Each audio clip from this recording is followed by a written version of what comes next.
करते समय ध्यान रखने वाली बातें। वायरिंग करने का तरीका। आज के समय लगभग सभी घरों को इलेक्ट्रिक उपकरण को इस्तेमाल किए जाते हैं। इन उपकरणों को पावर सप्लाई देने के लिए आपने भी बिजली का कनेक्शन जरूर ले रखे होंगे। यदि आपने भी अपने घर को बिजली कनेक्शन लिया होगा तो अपने घर को वायरिंग जरूर करवाया होगा। यदि आपकी अभी तक आपने घर को वायरिंग नहीं करवाया तो हो सकता है कि आप इसके लिए सोच रहे होंगे। यदि आप अपने घर को वायरिंग करने के प्लान बना रहा है तो एक बार इस पोस्ट को जरूर लें। घर को वायरिंग। आपको हाउस वायरिंग में होने वाले 3 ऐसी गलतियां के बारे में बताने जा रहा हूँ जो अधिकांश लोग करते हैं। आज हम आपको वायरिंग करते समय ध्यान रखने वाले बातें, सामान्य बातें के बारे में बताने जा रहा है जिसे ध्यान में रखकर आप अपने हाउस वायरिंग को ज़्यादा बेहतर बना सकते हैं। नंबर 1, वायरिंग का नक्शा न बनाना। आप जब भी हाउस वायरिंग शुरू करें तो इसे शुरू से पहले इस बात को अच्छी तरह से फैसला कर ले कि आपकी घर में किस जगह पर कौन सा मटेरियल का इस्तेमाल करना आसान है और ज़्यादा सुरक्षित होगा। मान लीजिए कि आपका एक ही रूम है और वो सोता है तो आप अपने घर को गेट पर ही बोर्ड को फिट नहीं कर देंगे।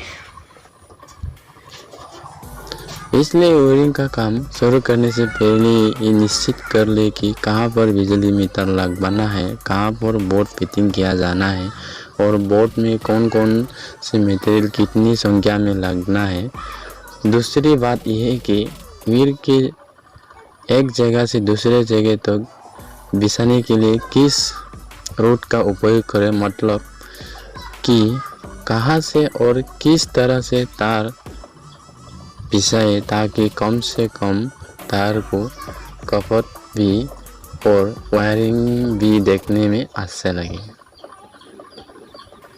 इस तरह की इस बातें का फैसला करें कि घर में किस जगह पर बोर्ड का फिट किया जाए ताकि आपकी सहूलियत इलेक्ट्रिक बोर्ड को आप घर में वैसे जगह पर लगाएं जहाँ पर आपातकालीन स्थिति में आप तुरंत पहुँच सकें। यह नक्शा बनाने का तात्पर्य यह है कि आप अपने मन को अच्छी तरह से वायरिंग का नक्शा बना लो ताकि बाद में आपको ज़्यादा परेशान ना होना पड़े।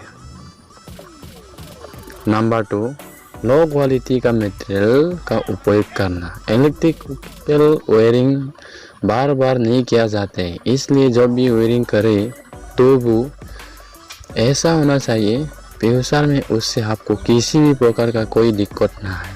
हालांकि वायरिंग में प्रयोग होने वाले सारे मटेरियल बहुत ही महंगे होते हैं और 2 रूम की वायरिंग करवाने के भी हज़ारों रुपया क्रॉस हो सकता है। इसलिए अधिकांश लोग थोड़े से रुपया बचाने के चक्कर में लो क्वालिटी का सारे सामान खरीद लेते हैं जो कि समय से पहले वो खराब होने लगते हैं। सस्ते सामने अक्सर टूट-फूट की समस्या आ जाती है जिस वजह से घर को वायरिंग असुरक्षित हो जाता है और इसमें बाहरी नुकसान का खतरा बढ़ जाता है। इसलिए जब भी वायरिंग करवाए तो इस बात का ख्याल रखेंगे इसे इस्तेमाल किए जाने वाला सभी सामान किसी ब्रांडेड कंपनी के हो और मजबूती हमारा ये आमतौर पर अंचार और एवेल्स की मटेरियल को उपयोग किया जाता है जो कि बहुत मजबूती और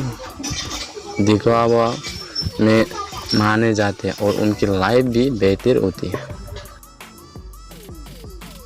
नंबर 7, इलेक्ट्रिक मीटर के बाद सेंसर जरूर लगाएं। वैसे तो इस तरीके से वायरिंग करें नहीं जिससे कि बाद में उसकी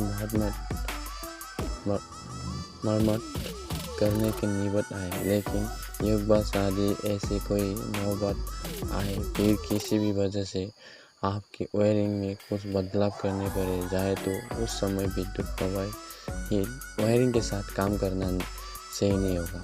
उसके लिए आपको सबसे पहले बिजली के पोल पर जाकर अपना कनेक्शन वायर को उतारना पड़ेगा, जिससे कि आपके घर में सप्लाई आना बंद हो जाएगा और आप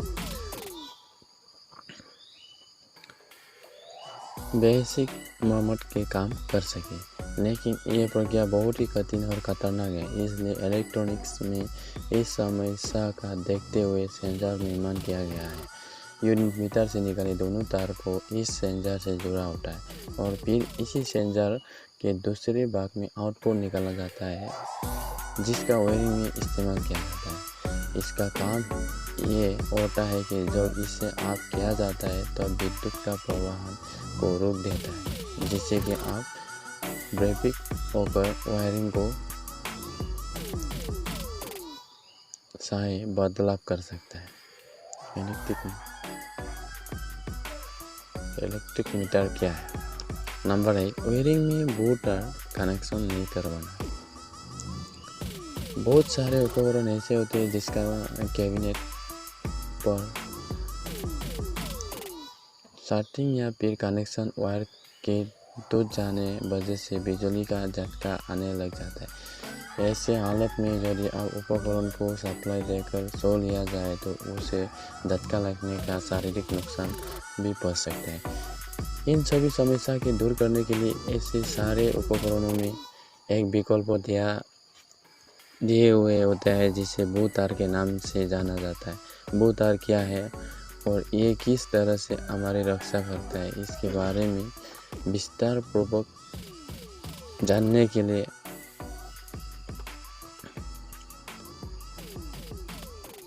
लिए हमारा वीडियो जरूर देखिए। बिजली बोर्ड में एक 5 पिन या 2 पिन का सर्किट लागू है। पहले हमारा इलेक्ट्रिक ज़रूरत बहुत ही कम हुआ करते थे, लेकिन अब हमारा ज़रूरत असीमित हो गया है। हम लोग टीवी तो रूम में देखते हुए, लेकिन साथ ही साथ उससे भी ज़्यादा उपकरण का इस्तेमाल एक साथ करते हैं। तो ऐसा में यदि आपका बिजली बोर्ड में इन सभी प्लग को लगाने के लिए उचित संख्या में सर्किट ना हो तो इसके लिए अलग से एक एक्सटेंशन बोर्ड खरीदना पड़ सकता है। लेकिन आपका बिजली बोर्ड में इतना ज़्यादा खाली रहते हैं कि आप इसी से 3-4 सर्किट और लगवा सकते हैं, और ये एक्शन बोर्ड से भी ज़्यादा अच्छा विकल्प होगा। इसलिए वायरिंग करते समय ये उन छोटे मीठे बातें का ध्यान जरूर रखें, ताकि बाद में ज़्यादा कॉस्ट से बच सके। वायरिंग करवाते समय आपने इलेक्ट्रिक बोर्ड में एक से ज़्यादा सर्किट लगवा लो। इलेक्ट्रिक बोर्ड में पंखा रेगुलेटर नहीं लगवाए। गर्मी का सीज़न में आप अपने घर को इलेक्ट्रिक फैन का इस्तेमाल हवा पाने के लिए ज़रूर करते होंगे, लेकिन बहुत ही बार ऐसा देखा गया है कि हमारा घर में इतना ज़्यादा वोल्टेज होते हैं कि पंखा चले रहने पर हम ठंडक महसूस होने लगती है, लेकिन यदि पंखा ना चलाया जाए तो हमें गर्मी भी महसूस होती है। ऐसी स्थिति में ना तो पंखा के बंद किया जा सकता है और ना ही उतने हाई वोल्टेज पर उसका इस्तेमाल किया जा सकता है। इस समस्या से निपटने के लिए आप एक इलेक्ट्रिक पैरेलल रेगुलेटर की ज़रूरत पड़ती है। इस रेगुलेटर के बिजली के बोर्ड में लगाया जाता है और आपको खासियत है तो कि उसका मदद से हमारा घर को वोल्टेज पर काबू पाया जा सकता है। हालांकि उसका इस्तेमाल बल्ब इत्यादि में भी किया जा सकता है, लेकिन संकी ऐसे पंखे के लिए बनाया जाता है, इसलिए उसका इस्तेमाल सिर्फ पंखा में ही करना चाहिए। ज़्यादातर लोग हाउस वायरिंग करवाते समय रेगुलेटर लगवाना ज़रूरी नहीं समझता है, और वो भी फालतू का समझते हैं, लेकिन ये बात बिल्कुल ही गलत है। बोर्ड में रेगुलेटर लगना उतना ही ज़रूरी है जितना ज़रूरी घर में पंखा लगाने की। इसलिए जब आप अपने घर को वायरिंग करवाए तो अपना सभी रूम में इलेक्ट्रिकल बोर्ड में रेगुलेटर ज़रूर लगवाए। लेकिन एक बात का क्या ध्यान रखें कि रेगुलेटर की सहायता से सिर्फ वोल्टेज कम किया जा सकता है, उसे बढ़ाया ना जा सकता है। नंबर 10 है लो क्वालिटी के तार के इस्तेमाल करना। हमारे घरों का वायरिंग में चारों तरफ से जमकर पैसे क्रॉस हो जाता है, लेकिन सबसे ज़्यादा क्रॉस वायरिंग के लिए वायर्स पर हुई जाती है। ऐसा इसलिए क्योंकि बाकी सभी कंपोनेंट्स की कहीं कहीं पर इस्तेमाल होते हैं, लेकिन वायर के इस्तेमाल सभी जगह पर किए जाते हैं। साथ ही वायर में महंगी धातु की इस्तेमाल भी किए जाते हैं, जिस वजह से महंगे होते हैं। कहना का तात्पर्य यह है कि आपका घर जितना बड़ा होगा और आप जितना ज़्यादा दूरी में कोई उपकरण इस्तेमाल करेंगे, उन्हें ज़्यादा लंबाई के वायर की आपकी ज़रूरत पड़ेगी। दूसरा वजह है कि इतना लंबे पूरे तार में कॉपर या एल्युमिनियम जैसा महंगी धातु के इस्तेमाल किए जाते हैं, जिस वजह है बहुत ही महंगे हो जाती है। और प्रति मीटर 80 अच्छा के कॉपर के वायर की कीमत करीब 20 रुपया से भी ज़्यादा पड़ जाते हैं। लेकिन उसका मतलब ये नहीं है कि पैसा बचाने के लिए कहीं भी घटिया क्वालिटी के तार के इस्तेमाल वायरिंग में कर दिया जाए। यदि पहली बार आप ये गलत वायर से वायरिंग करते हैं तो बाद में कोई भी दिक्कत आने पर लंबा चौड़ा क्रॉस लगा सकता है। इसलिए पहली बार में अच्छे तार से वायरिंग करें ताकि आगे चलकर उससे आपको कोई परेशानी ना आए।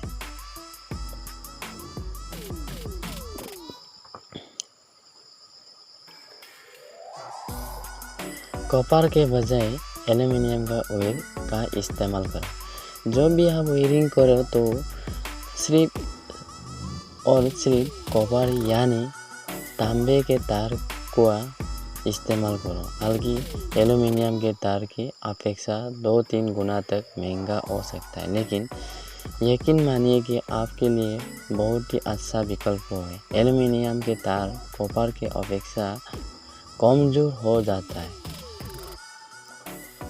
ज़्यादा लालचीता होता है और 3-4 बार गाठ पड़ने से टूट भी जाता है, लेकिन कॉपर का तार इतना कमज़ोर नहीं होता है। ज़्यादा समय जाने के बाद एल्युमिनियम वायर सारे पर गंदगी जमा हो जाती है, जिस वजह से भी सही से काम करना बंद कर देता है। लेकिन वही यदि बात करें कॉपर की वायर को, तो इसमें कई बात नहीं है। कॉपर के तार बहुत लंबे समय तक सुरक्षित रहते हैं और हमेशा ये सही काम करता है। नंबर 4 वायरिंग में इंसुलेशन टेप का ज़्यादा इस्तेमाल करना। वायरिंग के दौरान यदि एक बंडल का वायर बीच में ख़त्म हो जाता है तो फिर किसी भी कारणवश जब वायरिंग के बीच में 2 तार आपस में जोड़ना होता है, तब तार का सिलकर उसे आपस में लपेट दिया जाता है और फिर उसके बाद इस तार ऊपर टेप के असर से लपेट दिया जाता है। लेकिन बहुत सारे लोग टेप को सही से इस्तेमाल करना नहीं जानता है और गलत तरीके से उसका इस्तेमाल कर देता है। बहुत सारे लोग वायर के आपस में लपेटने के समय ढीलापन छोड़ देते हैं, जिस वजह से वहाँ से स्पार्किंग होने लगते हैं और भी हिस्सा गर्म होकर जलने लगता है। इस वजह से कभी कभी आग लगने का भी स्थिति बन जाती है। इसलिए पूरी कोशिश करें तो वायरिंग में टेप का इस्तेमाल कम से कम करना पड़े और जहाँ भी उसका इस्तेमाल है तो बहुत ही मजबूती से हो और किसी भी तरह का कोई ढीलापन ना हो। नंबर 4 बोट में इलेक्ट्रिकल फ्यूज इंडिकेटर का इस्तेमाल नहीं करना। इलेक्ट्रिक बोट में फ्यूज और इंडिकेटर के बहुत ही महत्व है। फ्यूज के इस्तेमाल से वायरिंग सुरक्षित रहता है और ज़रूरत पड़ने पर पूरे घर को बिजली सप्लाई को बंद कर दिया जाता है। साथ ही इंडिकेटर के माध्यम से बिजली में उपस्थित या अनुपस्थित का तुरंत पता चल जाता है। साथ ही उनका और भी बहुत सारे फायदे हैं, इसलिए जब वायरिंग करें अपने बोट में फ्यूज और इंडिकेटर इस्तेमाल जरूर करें। नंबर 6, वायरिंग में सर्किट ब्रेकर का इस्तेमाल ना करना। अक्सर हमारा साथ आपातकालीन घटनाएं घटते रहता है, पता नहीं है कब क्या हो जाए, इस बात का कोई गारंटी नहीं है। ऐसे कोई मौका आते है तो वायरिंग का कमजोरी या फिर हमारा ही छोटी से गलतियों को वजह हम बिजली का झटका लग सकता है और हमें प्रभावित बिजली में चिपके रह सकते हैं। तो ऐसे आपातकालीन स्थिति के लिए आप पहले से अपने घर को कमरे वायरिंग एक ऑटोमेटिक सर्किट ब्रेकर जरूर लगवा लो। इससे के फायदा है होगा कि जब भी कभी ऐसा आपातकालीन समय आएगा तो भी ब्रेकर ज़्यादा करंट प्रभावित होने का बजाय कोड को स्टार्ट हो जाएगा और फिर वायरिंग का सर्किट ब्रेक हो जाएगा, जैसे कि करंट का प्रभाव रुक जाएगा और पीड़ित लोगों का कम नुकसान होगा और उचित इलाज मिलने के बाद भी जल्दी ठीक हो जाएगा। बातें का ध्यान जरूर रखें ताकि बाद में ज़्यादा कॉस्ट से बच सके। वायरिंग करवाते समय आपने इलेक्ट्रिक बोर्ड में एक से ज़्यादा सर्किट लगवा लो। 3,